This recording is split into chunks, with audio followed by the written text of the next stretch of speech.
Sunday morning, about 9:30, and I looked at the sky when I was out feeding my family, and I had the compulsion to come out into the stillness.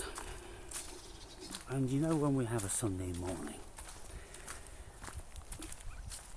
we have a reflection back to the times of lockdown and that level of bliss. The whole world stood still, didn't it? Wasn't it incredible?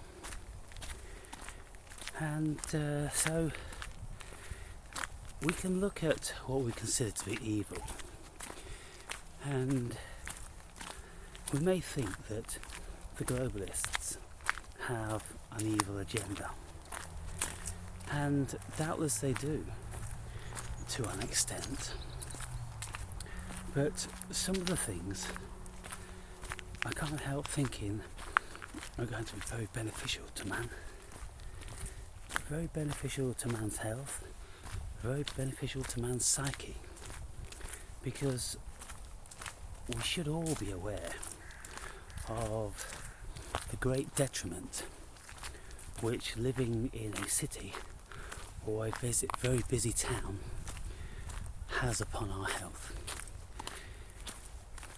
A lot of people who have been born or grew up in busy environments, noisy environments, they wouldn't be aware, because it's like fish not being aware of the water that they are in. It's not until you get out that you start to marvel at the transition, and it's not until you mature spiritually that you really start to appreciate that, and the effect that Gaia has upon the soul. And so now, away from the traffic and away from people. Now this is a relatively busy walk of a weekend on a nice day at an hour which is appropriate for most people. You know, by the time they've got up and, I don't know, they've sorted the kids out and had breakfast, they'll start to come out about 10, 11, maybe midday, and then head back for lunch. So I'm avoiding most of that. But I'm always saying to you guys that every time I enter into the stillness of the natural world, it's like I'm on shrooms, DMT, because that's the nature of nature. The nature of nature is that DMT-esque thing. It just is very dreamlike and very, very cosmic and intelligent and vast. And when we've touched that and we come into the natural world without having any of those things, then everything is speaking to us on a low level of that. And we enter very easily into that vibration, and it nurtures the soul. Because look,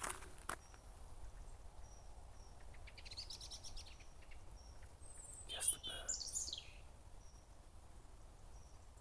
How wonderful is that? How nurturing. How calming. How connecting.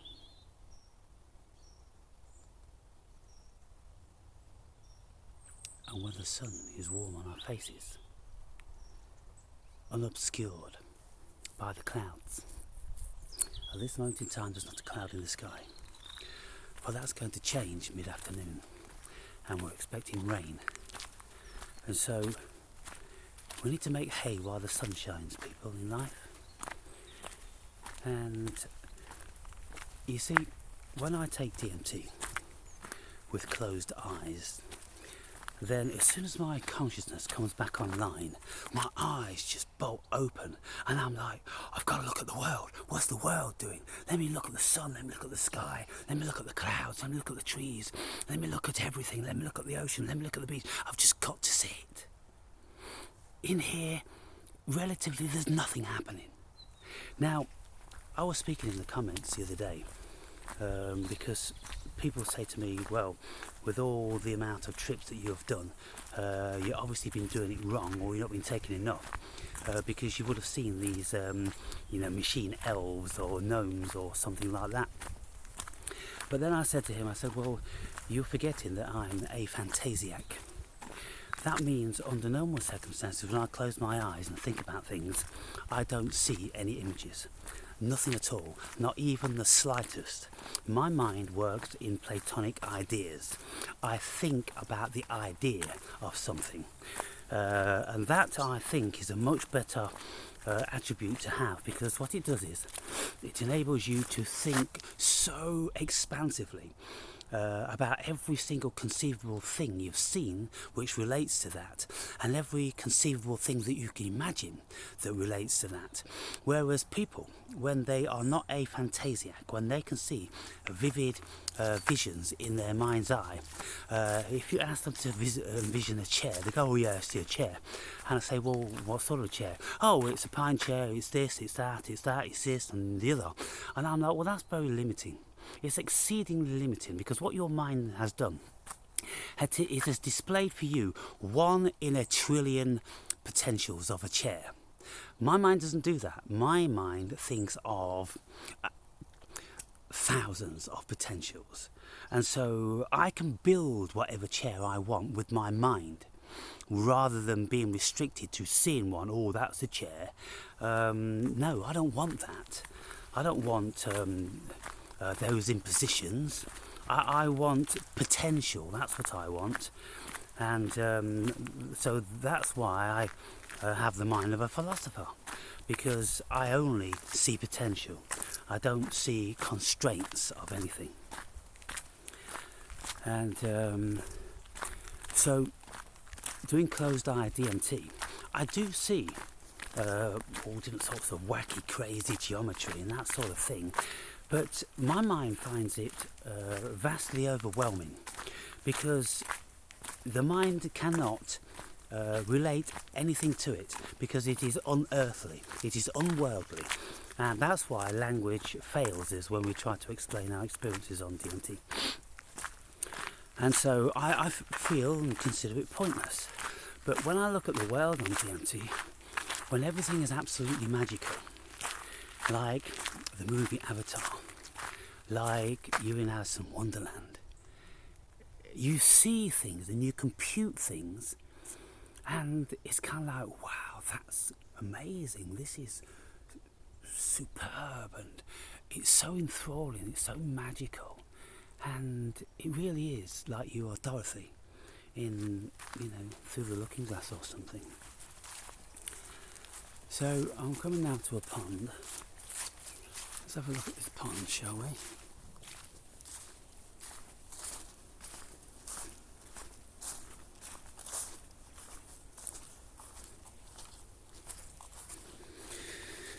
It's a bit squidgy. And look, the water level. Almost going over the boards. But you see, when we come to places like this, water, and you see the life on water. Now look at the stillness, the absolute stillness. Now, of course, it looks brown and it's very like swamp-like, but that's because we've had lots of heavy rain, which has disturbed the sediment. Under normal circumstances, the water is pretty clear, and there's a whole bunch of activity with damselflies and dragonflies and coots and moorhens and swans, that sort of thing, other water birds like cranes. So it's all going on here. And of course we have these lily flowers, which are absolutely gorgeous, and then all the reeds. But this moment in time, it's gone back to its stillness, you see. Now, there's something to be said for that, people, because in the summertime or springtime, when there's a height of activity here, then it's kind of like our conscious mind, with all the thoughts and somewhat chaotic. But then in the wintertime, when all the life just really chills out, and it never seems to be about, it's just kind of like, I don't know, they're in a form of hibernation, although many animals, they don't hibernate, but there's not a lot of activity. They only need to feed themselves a small amount. They don't need to nest build, they don't need to look for partners, they don't need to rear young, and they don't need to gather excessive amounts of food and this, that and the other. So it's a very tranquil affair, and that is like the consciousness of a still mind. It only needs to operate the lungs and the heart. Doesn't need to feed the mind with any level of thought, because it isn't necessary, it's not required. So when we have done all the busybodying, when we've done our ablutions, when we've done our toiletries, when we have eaten or whatever we do of a day, we're at this point whereby there's an opportunity for stillness. And that is the ideal opportunity for meditation. When we've done all those things that our body calls upon us to do. Lots of people can wake up very sexual, and if you are not sexually relieved, then you've got that at the back of your consciousness, which doesn't allow you to be absolutely at rest, because the body wants something. If you're hungry, if you're thirsty, then the same thing. If you've got things on your mind that you need to address, then they're going to keep popping up. But if there's nothing like that, if you've satiated all the body's needs and you don't have an imposing lifestyle, then that's the ideal opportunity for people to slip into meditation very, very easily. And this is why people, they can't meditate, they can't read books, because their minds are being called upon by too many other things, and there is a high level of chaos there, you see.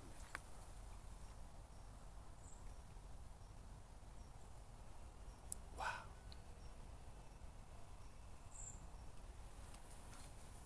On a day like today, people, with such tranquility, and the sun really quite warm, human being in the background, they're starting to come.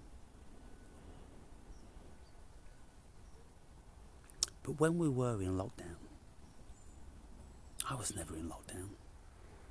My life continued just as it normally would. I do my own workouts at home, but other than that, I went out whenever I wanted to, and invariably I never came upon anybody. And that was a beautiful thing. So the powers that be, they are attempting to bring that sort of tranquility back to the world, because they know that it's got out of hand. In this last 100 years only, since the advent of the mass production of automobiles, 1912 people, when the first mass production Model T came off the Ford plant. And now look at the chaos all over the world. The pollution, the noise, and the deaths, and all that different sorts of stuff. It has to end. So a mass reduction from vehicles on the road, only absolute necessary travel. I'm a great adherent for that. People just jumping in the cars and going there and going there and doing this and doing that, mostly because they're bored. No. I think you'd need a good reason to be able to get in a car. You'd have to have a good reason to travel.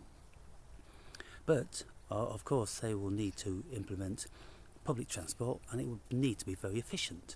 Otherwise, then, we could consider it very restrictive. And an excessive level of governance and constriction on our freedoms, because we need to have the facility to go and visit people in other towns, cities and countries, and to do whatever we want on that level of freedom. But not at the expense of the world anymore, people. Not at the expense of human psyche. It can't go on. It has to be contained. And so, there's lots of things that the globalists are doing like that. And eventually they will reduce the amount of choice we have, because we have an overwhelming amount of choice with anything. And it's bamboozling, isn't it? You know yourselves, people, if you ever want to buy something new, then there's so much choice, and you've got to learn about everything. Learn all about the computers, learn all about the cameras, the phones, and whatever gadgetry. Learn all about the cars. What's the best car? What's the cheapest car? Which cars are affordable with parts and reliable, and all this different sorts of stuff. And it becomes overwhelming. But if your choice is vastly reduced, like in a communist state, then people's minds are free. And so I'm not advocating communism, but I'm not an advocate of capitalism either. Capitalism is rogue, and so we need to have something in between. And I suppose that's some sort of socialism where the world is governed to a level of criteria which is acceptable and beneficial to human beings en masse. And it's not a good thing to have people with excessive amounts of wealth and people that are starving. It's just not right, people. It just isn't right. If you look at humanity on a large scale, when you've got people like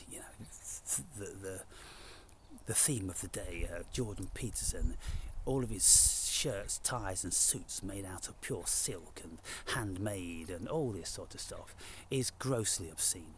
It's just showing off, and it's embarrassing.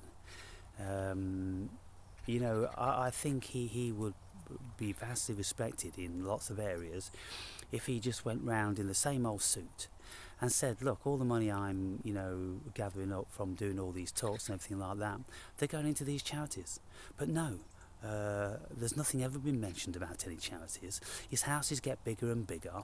He's had all of his teeth done top and bottom, every single one of them on the front, top and bottom.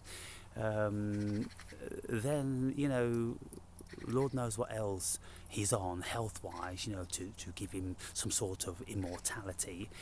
But, is any of his money going towards the drug addicts sitting in town doorways and all this sort of thing? I wonder.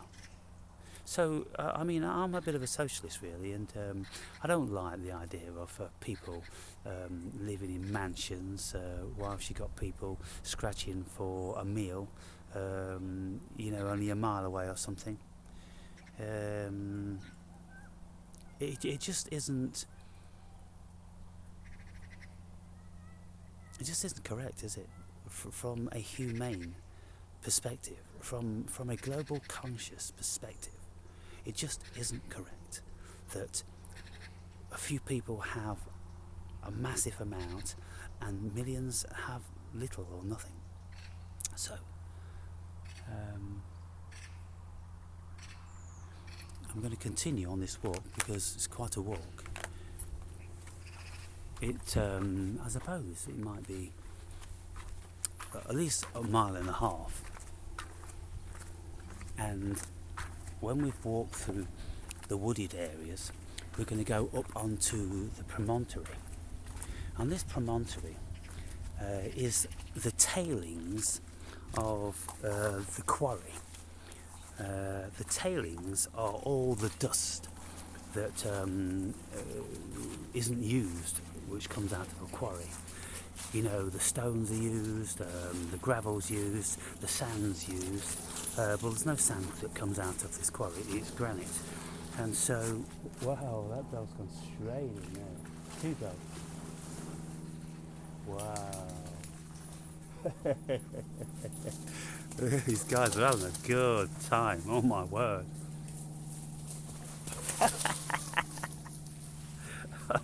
That's proper life, people. You know, coming to water, oh, fuck yeah, I'm going in that. Poof, have a quick fucking frolic around in that, and then galloping off in the natural environment. They're not housebound, you know, like they probably are for 23 hours a day, every day. When they get out, they're living it. And that is what it's all about. Now, down here, whenever we see butterflies, and very often, you know, in Europe, the Western Hemisphere, we see butterflies with red on them, and everybody goes, oh, there's a red admiral, red admiral, red admiral, red admiral. And the amount of times I've heard people say there's a red admiral, and I'm like, well, that doesn't look like a red admiral, if I remember correctly. And the reason why I say this is because if you look down at this butterfly now, I'm pretty sure that lots of you would say that, oh, that doesn't look like the red admiral that I have always known, because it isn't. And I think this particular one is a smaller butterfly. Look at this.